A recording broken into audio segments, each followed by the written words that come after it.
फिलहाल हम खड़े हैं बक्सर के कृषि विज्ञान केंद्र में। ये लालगंज का एरिया है जहाँ पे कृषि फॉर्म है और कृषि को लेकर के यहाँ पर नई नई तकनीक को ईजाद किया जाता है, रिसर्च किए जाते हैं और रिसर्च के बाद वह बीज या फिर वह जो मेथड होता है वह किसानों को उपलब्ध कराया जाता है। इसको लेकर के कई वैज्ञानिक यहाँ पे काम करते हैं। आपको हम दिखा दें कि यहाँ पे धान की कटाई चल रही है और एक तरफ धान की कटाई चल रही है और उसके ठीक बगल में रबी फसल की बुआई भी चल रही है। यहाँ पे गेहूं जो है उसकी बुआई चल रही है। जीरो टिल तकनीक है, उस मेथड से इसकी बुआई चल रही है और यहाँ पे एक्सपर्ट डॉक्टर मंधाता जिनकी देख रेख में यह काम चल रहा है। और इस तरह के कई तकनीक यहाँ ईजाद किए जाते हैं ताकि किसानों को बताया जा सके कि किस मेथड से ज़्यादा उपज हो सके और कम लागत में किस तरह से ज़्यादा इनकम हो सके, इसका प्रयास यहाँ पर किया जाता है।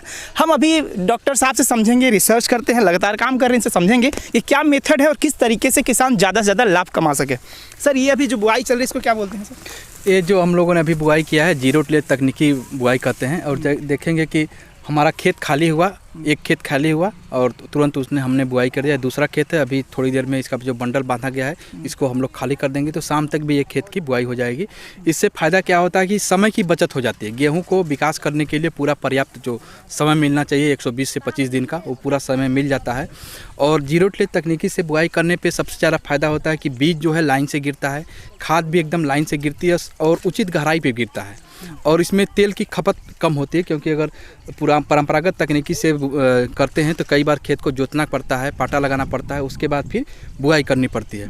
तो उस समय को बचा लेते हैं हम लोग, उस में जो तेल का खर्चा होता है उसको भी बचा लेते हैं और सीधे इसमें धान कटने के बाद जो खेत में बुआई किया जाते हैं। ट्रेडिशनल के कंपैरिजन में ये लागत कम होती है और उपज ज़्यादा होती है। ट्रेडिशनल के अपेक्षा अगर देखा जाए तो इसमें कम से कम 3,000 रुपये प्रति बीघे की, आज महंगाई के दौर में देखा जाए तो 3,000 से 3,500 रुपये प्रति बीघे में बचत हो जाती है। जो खास करके तेल का जो बचत होता है और खेत की तैयारी में जो समय लगता है उसमें बचत होती है और इसमें पैदावार सबसे अच्छी होती है, पैदावार ज़्यादा होती है। जो परंपरागत तकनीकी जो हम लोग करते हैं और जो जीरो टिल तकनीक करते हैं इसमें लगभग 25% का उपज में अंतर आ जाता है क्योंकि समय से लग जाता है और विकास करने के लिए पर्याप्त इसको समय मिल जाता है। सर, अभी भी देखा जाता है ज़्यादातर लोग ट्रेडिशनल मेथड से ही करते हैं, क्या वजह है सर कि अभी लोग ट्रेडिशनल मेथड से इसलिए करते हैं कि बहुत किसान भाइयों को जानकारी नहीं है और सही तरीके से मशीन का उपलब्धता, अब सरकार भी इसमें काफ़ी सहयोग कर रही है।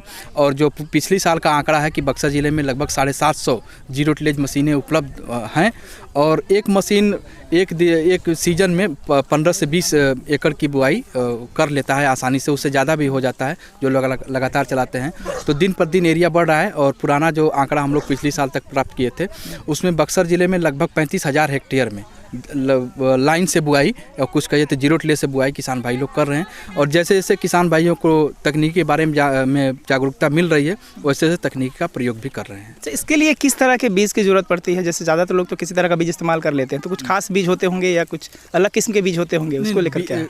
इसके लिए क्या है कि जो अगर तकनीकी का प्रयोग करते हैं तो बीज का बदलाव करना ही एक अपने आप में तकनीकी होती है। इसके लिए आपको प्रमाणित बीज जो होता है जिसको सर्टिफाइड बोल सकते हैं, वो बीज किसान भाई अगर उपलब्ध करते हैं तो अच्छा उससे पैदावार भी मिल जाती है। ये सर धान की कटाई चल रही है यहाँ पे, ट्रेडिशनल मेथड से धान लोग बोते हैं या बताया जा रहा है कि जैविक माध्यम से किया गया, क्या इसमें क्या होता है सर? ये जो धान है हम लोग जैविक खेती की ओर भी बढ़ावा दिया जा रहा है। तो ये जो धान हमारा लगा था ये जैविक तकनीकी से लगाया था, जैविक की तरह से, किसी तरह से रासायनिक खाद को, रासायनिक कीटनाशक का, रासायनिक फफूंदनाशक का हम लोग नहीं प्रयोग किए थे। इसमें सरसों की कली और बेस्ट डिकम्पोजर का घोल और जो जैविक दवाएँ आती हैं उन्हीं का हमने प्रयोग किया था। और देखेंगे धान जो है ये राजेंद्र श्वेता है जो राजेंद्र कृषि विश्वविद्यालय से विकसित प्रजाति है और इसमें देखेंगे बहुत अच्छा इसका ये छोटा दाना का है और इसका चावल भी बहुत अच्छा होता है, इसकी खीर बहुत अच्छी होती है और 140 दिन में तैयार हो जाता है और एक बीघे में 12 से 13 कुंटल इसका पैदावार किसान भाई बहुत अच्छे होते हैं और ये महंगा भी बिकता है और जो धान मोटा धान की अपेक्षा में इसका रेट भी ज़्यादा महंगा होता है।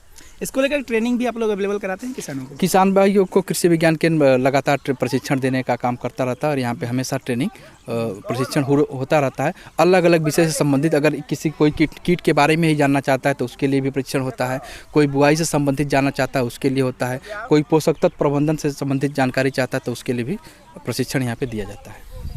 तो ये है डॉक्टर मंधाता, जिनका कहना है कि हम लोग लगातार यहाँ पे रिसर्च करते हैं और जो भी यहाँ पे हम लोग गेन करते हैं वो सारी इन्फॉर्मेशन को हम लोग किसानों तक पहुँचाते हैं, ताकि किसान कम लागत में ज़्यादा से ज़्यादा उपज तैयार कर सके। यहाँ पे सिर्फ खेती ही नहीं बल्कि कई तरह के पालन, जैसे मछली पालन, बतख पालन और कई फलों की पैदावार पे भी रिसर्च होता है और सारे तकनीकों किसानों को मुहैया कराया जाता है। हम सब जानते हैं कि भारत कृषि प्रधान देश है, यह किसान हमारे देश के रीढ़ हैं, इसीलिए किसानों को लेकर के सरकार लगातार हमेशा अवेयरनेस फैलाती है, जिसको लेकर यहाँ रिसर्च सेंटर बनाया गया है और यहाँ पे कई रिसर्चर काम करते हैं जिससे किसानों को ज़्यादा से ज़्यादा लाभ मिल सके। मैं विमल कुमार बक्सर से।